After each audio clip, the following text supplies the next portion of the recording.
Leopards are the most secretive of all the big cats. But have you ever wondered how these super efficient killers spend the majority of their days? Well, first, they get comfortable. Then they groom themselves. They nod off every now and then and sleep a bit. Then they wake up for a while to scout. And because they were never comfortable in the first place, they scratch a bit. Then they try again to get comfortable. And if they manage this, these vicious cats finally pass out. But when they do wake up from their beauty sleep, they transform into the deadly hunters that we know them to be. At Zimanga Private Game Reserve near Pongola in KwaZulu-Natal, leopards are kept under surveillance as part of a predator monitoring program. For this reason, they wear harmless tracking collars around their necks. The branches of trees aren't just favorite hangouts for leopards, they also make useful lookout posts. From here, they can spot potential prey, which varies from the size of a mouse to mammals twice their own body weight. Armed with a deadly set of canines, blade-like claws and acute senses, they are lethal hunters. Being solitary animals, they've mastered the art of hunting alone, stalking as close to their prey as possible to maximize the element of surprise.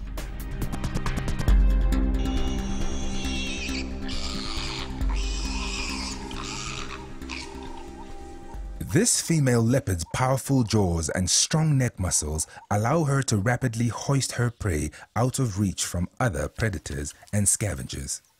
But before she can feed, she makes sure her prey is lifeless and can't escape. This can take several minutes and requires tremendous strength. Once the prey is dead, it is time for her to enjoy her reward.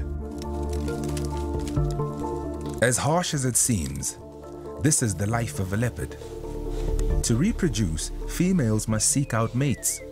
But once the male moves on, they must protect their cubs from any non-paternal males who will try to eliminate them.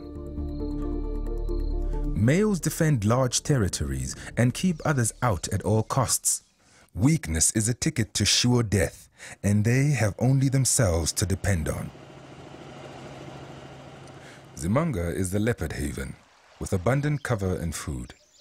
And this territory belongs to one specific cat, a dominant male known as T-Bone, because of the spots on his forehead.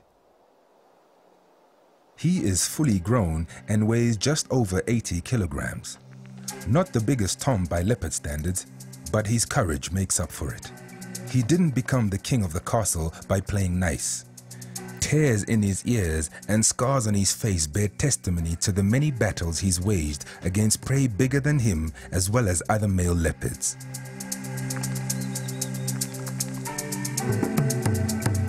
But T-Bone isn't the only male here.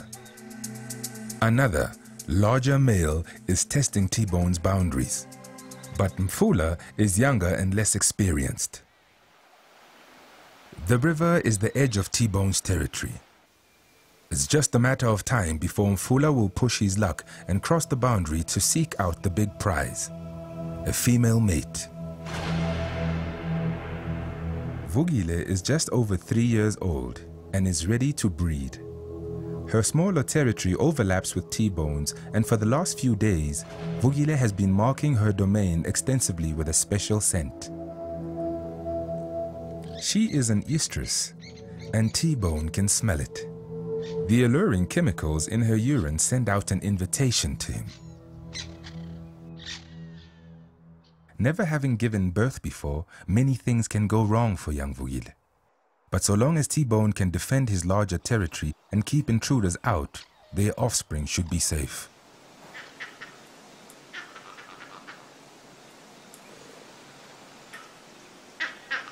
After a couple of days, T-Bone and Vugile meet up for the first time. Her instincts kick in, and she's a real flirt.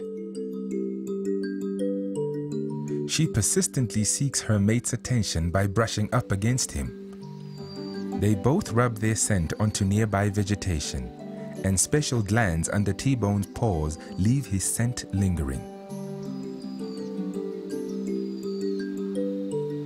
Actual mating only lasts a couple of seconds, but they do this on average every 10 minutes for 5 days.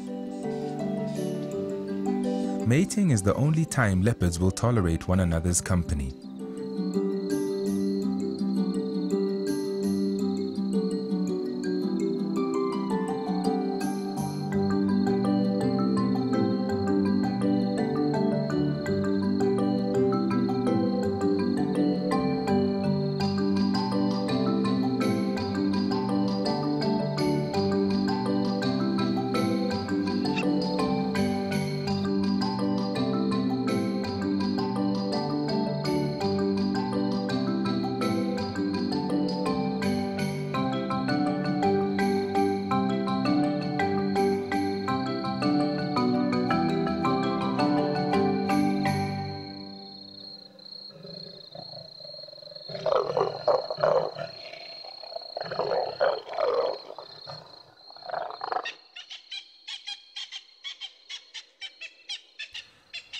But while T-Bone is occupied with Vukile, Mfula takes the gap, leaving his telltale tracks on the opposite side of the river.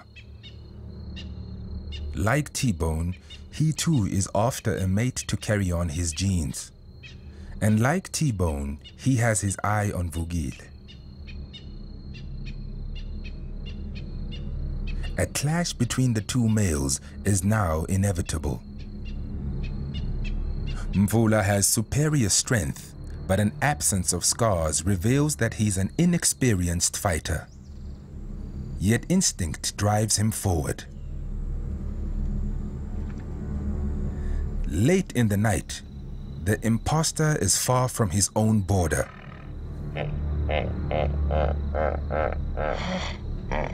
He's infiltrated a region known as the Big Dam, deep in T-Bone's territory, and is doing something not often witnessed. Mfula licks and rolls in buffalo dung, a behavior believed to be a technique to mask his own scent and blend into the environment. Under the cover of darkness, the two rivals encounter one another for the first time. The light of day reveals a gash on T-Bone's cheek. Mfula has slunk back to his side of the river, but he too is not unscathed and is limping badly. It looks like this inexperienced imposter has learned his first lesson in the business of territory ownership. The season progresses and peace prevails on T-Bone's kingdom. Vukile is now heavily pregnant. She must find a safe place to have her cubs and find adequate food. She's eating for more than one.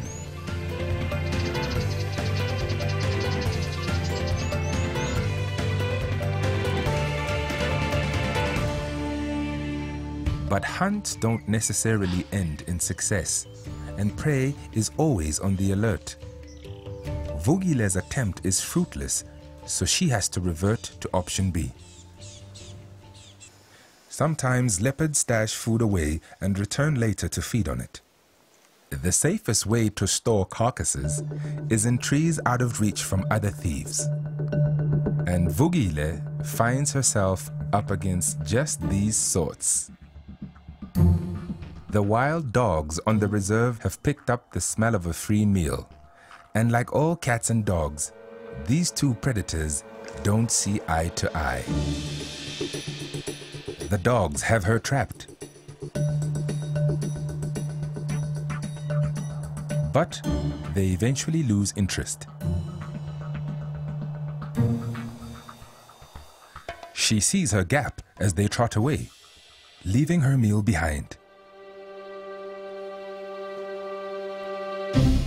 But there's no getting away that easily. They chase her straight back into another tree. All she can do now is wait.